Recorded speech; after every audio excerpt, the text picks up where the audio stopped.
Welcome to SARS Education. The topic for today is morphemes. Morphemes is basically we have taken this from the BS English semester 4 Introduction to Linguistics. So this is all about this semester has this module about linguistics, and in this we deal with morphology and syntax. Today the topic is morphemes, and let's begin. Morpheme is any of the smallest meaningful constituents within a linguistic expression, and particularly within a word. Many words are themselves standalone morphemes, while other words contain multiple morphemes. In linguistic terminology, this is the distinction respectively between free and bound morphemes. अच्छा, पहले तो इस बात को समझें कि morpheme है क्या।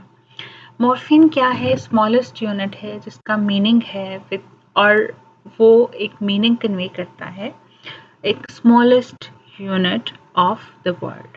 ठीक है, उसकी डिटेल हम आगे देखेंगे कि उसको वो किस तरह से है।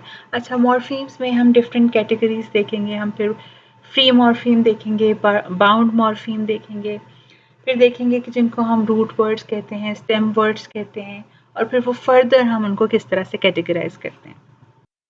Morpheme and its types. अच्छा, अब ये फ्री मॉर्फीम जैसे अभी हमने पहले बात की थी, वो क्या होता है? A free morpheme is a unit of meaning that can stand alone as a word in a language. Free morphemes can be used independently. For example, dog, cat, run, and happy.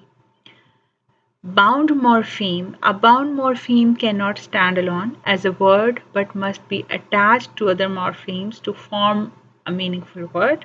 These are often affixes like prefixes or suffixes.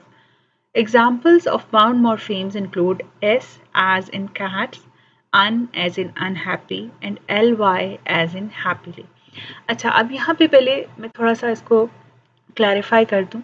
Free morpheme क्या है? जैसे हमारा कोई भी root word होता है या कोई भी फ्री जो उसका बेसिक वर्ड हम जिसको कहते हैं या जो उसका ओरिजिन होता है, उसको हम कहते हैं फ्री मॉर्फीम्स, क्योंकि वो इंडिपेंडेंटली भी अपना मीनिंग जो है वो कन्वे कर रहा होता है। जैसे अभी एग्जांपल मैंने बताई, स्मॉल डिफरेंट वर्ड्स मैंने लिए, जैसे कैट है, वो बता रहा है कि वो एक एनिमल है और वो उसकी कैटेगरी है। फिर रन है, ये वर्ब बता रहा है हमें और ये अपना मीनिंग कन्वे कर रहा है। ठीक है, इसलिए इसको हम कहते हैं फ्री मॉर्फीम। ठीक है, और बाउंड मॉर्फीम क्या है? वो रूट वर्ड के साथ अटैच्ड होते हैं और फिर एक नया वर्ड उनसे बनता है और वो एक न्यू मीनिंग कन्वे कर रहा है। जैसे आप एग्जांपल देख लें, इसमें हमने जैसे कैट्स है, अब कैट्स जो है, अब इसमें कैट हमारा रूट वर्ड है और एस इसके साथ अटैच होकर एक प्लूरल फॉर्म उसने क्रिएट कर ली। ठीक है, ये प्लूरल फॉर्म क्रिएट कर रहा है, ये प्लूरल मीनिंग कन्वे कर रहा है, तो इट मीन्स जो एस हमारा है वो हमारा बाउंड मॉर्फीम है। मीन्स एस को जब हमने अटैच किया कैट के साथ, तो ये हमारा बाउंड मॉर्फीम की एग्जाम्पल बन गई। ठीक है, अब एस ऑल अलोन नहीं खड़ा हो सकता। ठीक है, अगर हम उसको किसी चीज़ के साथ अटैच कर देते हैं तो एक वो न्यू वर्ड फॉर्म कर रहा है। ठीक है, इसी तरह अनहैप्पी है, इसमें प्रीफिक्स लगा हुआ है अनहैप्पी के साथ, रूट वर्ड के साथ, और एक न्यू वर्ड इसने बना लिया। इसी तरह एल वाई है और वो हैप्पीली में एंड पे आ गया है। हैप्पी के साथ जब एल वाई लगाया है तो वो एक न्यू वर्ड बन गया है और न्यू मीनिंग दे रहा है। ठीक है, इसकी फर्दर हम और elaborate कर लेते हैं। Free morphemes are single words that carry meaning and can stand alone, like book or walk.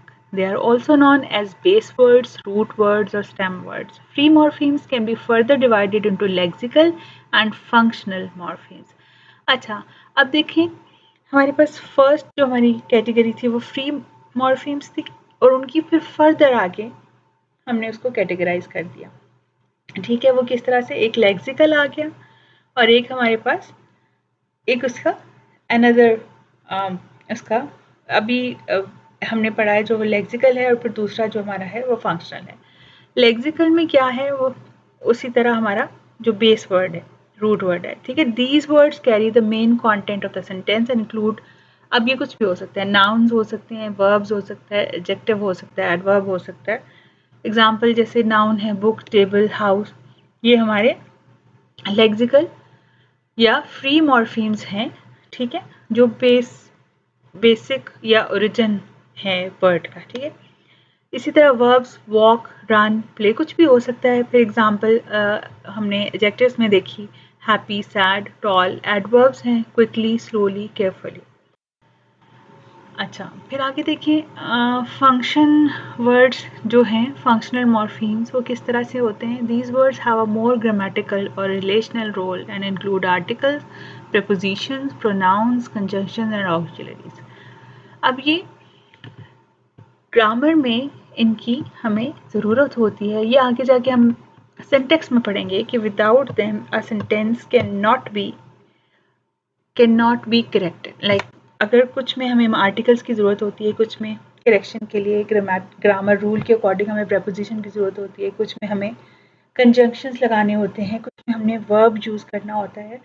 So that's why it is called functional morphemes, क्योंकि इनका फंक्शन है एक सेंटेंस में और ग्रामर के लिहाज से इनकी बहुत ज़्यादा इम्पोर्टेंस है, ठीक है। ये फ्री मॉर्फीम्स की टाइप है, ठीक है। आगे हम चलते हैं बाउंड मॉर्फीम्स की तरफ। Bound morphemes are linguistic units that cannot stand alone and must be attached to another morpheme to form a word. They are also known as affixes and include prefixes and suffixes. Bound morphemes are categorized into two main types. अब इसकी भी further types आ गई, derivational and inflectional. Derivational morphemes change the meaning or part of speech of a word, while inflectional morphemes modify a word to indicate grammatical features like tense or number. इसकी भी हम आगे example देखेंगे। Derivational morphemes, these morphemes alter the meaning or grammatical category of a word. Prefixes added at the beginning of a word, जैसे हमें पता है prefix जो है वो word के start में लगते हैं। Un in unhappy, miss in misunderstand. Suffixes वो क्या है, वो बाद में लगते हैं, added at the end of a word. Example, ish in bookish and ness in sadness. Inflectional morphemes, these morphemes modify a word's grammatical features without changing its core meaning or part of speech. Suffixes added at the end of a word. For plural nouns in dogs, ed for past tense, verbs in walked, ing for present participles in playing. ठीक है, अब ये हमने जो suffixes हैं and पे लगाए हैं, लेकिन हर जगह उनका जो पर्पस है वो डिफरेंट है। जैसे डॉग्स में एस लगा है टू मेक इट प्लूरल, ठीक है।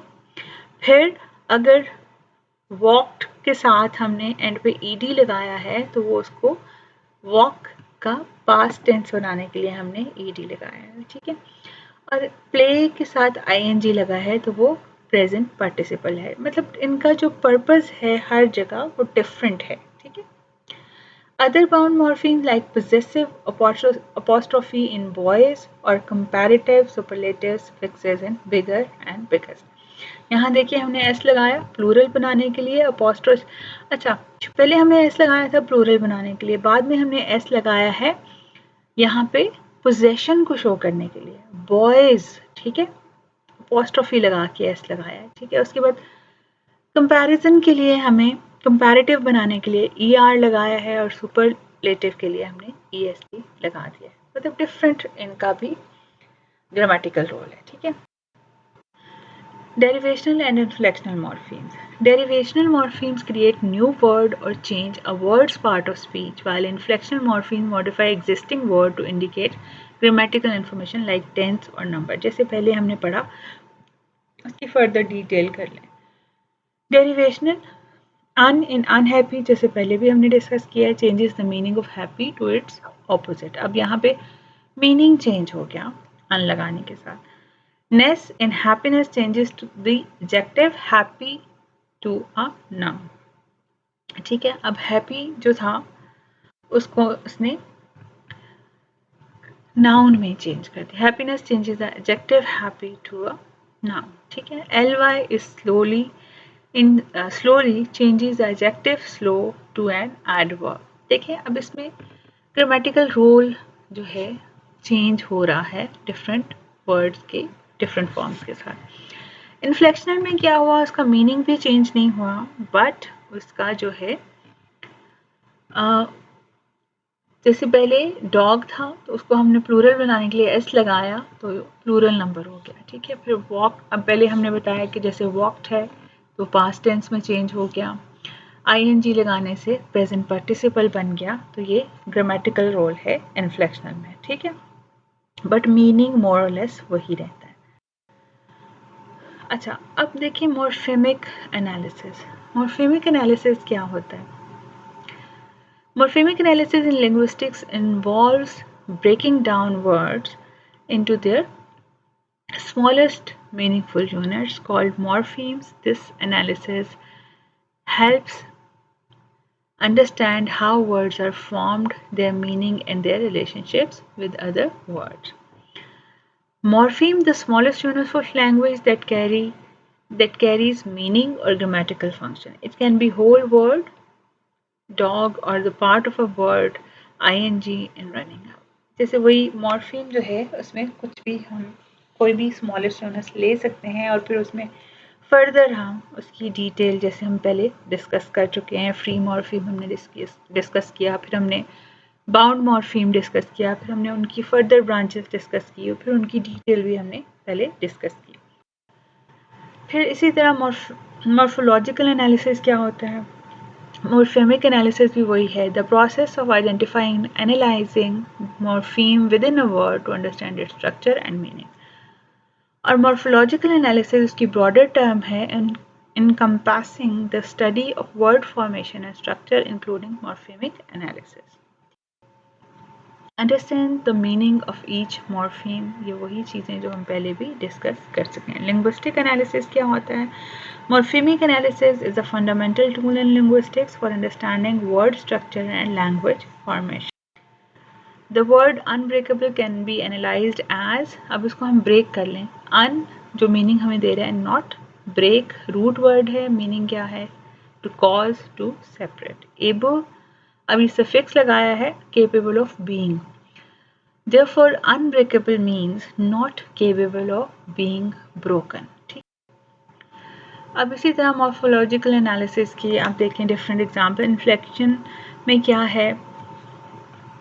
The word dogs is analyse as dog, root word है, एस हमने उसको प्लूरल बनाने के लिए लगाया है, ठीक है। डेरिवेशन में unhappy is analyse as un, prefix negation plus happy root word. Compound word, the word motorcycle is analyse as motor, उसको ब्रेक कर लें, plus cycle, two words combine किया तो ये कंपाउंड वर्ड बन गया।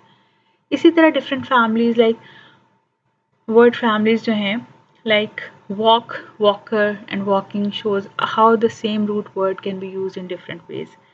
Interlinear glossing, a method of representing morphological structure. For example, worker is analyzed as to work plus er, like the person who is able to work, उसको हम क्या कहते हैं? वर्कर। वर्क आपका अलग वर्ड है, उसके साथ जब er लग गया तो वो हमारे पास सब्जेक्ट आ गया, ठीक है, एजेंट। ऑलराइट, अच्छा जी, अब इसमें हमने क्या चीज़ें की हैं? इसमें हमने मॉर्फीम पढ़ा है, इसमें रूट वर्ड पढ़ा है, इसमें स्टेम पढ़ा है, प्रीफिक्स, सफिक्स, इन्फ्लेक्शन, डेरिवेशन, ठीक है। ये हमारे जो की पॉइंट्स हैं वो ये हैं। अच्छा, अब देखिए morphs. In linguistics a morph is a physical manifestation of a morpheme which is the smallest unit or language with meaning। Morphemes and morph example देखें। The smallest unit of language with meaning, cat has two morphemes, cat and the noun and s the plural marker, ठीक है। Morph, the actual form of morpheme takes in a word। In cat the morphs are cat and s, ये two morphs आ गए हमारे। Allomorphs क्या होते हैं? An allomorph is a variant form of morpheme often related to its pronunciation or spelling but with the same underlying meaning। Mainly ये हमारी pronunciation पे focus कर रहा है। देखें, this morpheme has different allomorphs depending on preceding sounds. आप देखें, as cats, cats में डिफरेंट साउंड है। ज, अब जी की साउंड आ रही है एज इन डॉग्स। इज की साउंड आ रही है बॉक्सेस में। तो ये ऑल डिपेंड करता है उसकी प्रोनाउंसिएशन पे। और जी पास्ट टेंस मॉर्फिम ईडी, ठीक है। दिस मॉर्फिम हैज़ एलोमॉर्फ्स ट एज इन वॉक्ड, ठीक है, D as in laughed, aid as in played. The indefinite article a and an, these are allomorphs of the same morpheme and are used before consonants a and vowels and respectively. ठीक है। अच्छा जी, अब क्या है morpheme? The abstract concept of meaning. Morph, the concrete form of morphemes. Allomorphs, a variant of a morph related to its pronunciation or spelling, but maintaining the same meaning as the other allomorphs. T with the same underlying meaning. ठीक है, जैसे हमने पहले discuss किया कि walked ed जो है वहाँ पे ट की साउंड दे रहा है, बाद में ed कुछ डिफरेंट साउंड दे रहा है। इसी तरह ही ये सारी चीज़ें हमने डिस्कस की। आज के लिए बस इतना ही। अगर फर्दर आपको कोई इसमें क्लैरिफिकेशन चाहिए या डिटेल चाहिए तो then you can message me या यू कैन कमेंट मी, ठीक है, under the comment box. Thank you.